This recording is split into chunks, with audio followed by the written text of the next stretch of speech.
So I'm going to show you how to export a database and import the database, which should generally be the same for most applications that you're going to migrate from one place to another if you're doing it manually.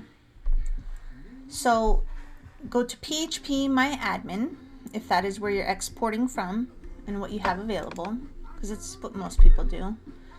Click the database that you want to go ahead and export from. Click the export button, and very simply you can just choose quick, format as SQL, and click go.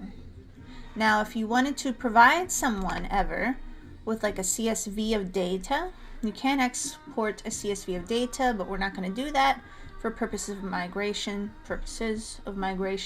today.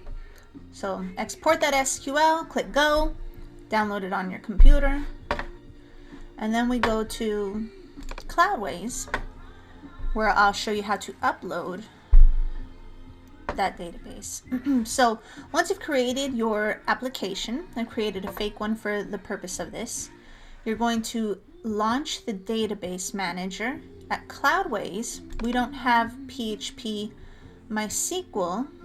Well, we do, but we kind of have this thing here.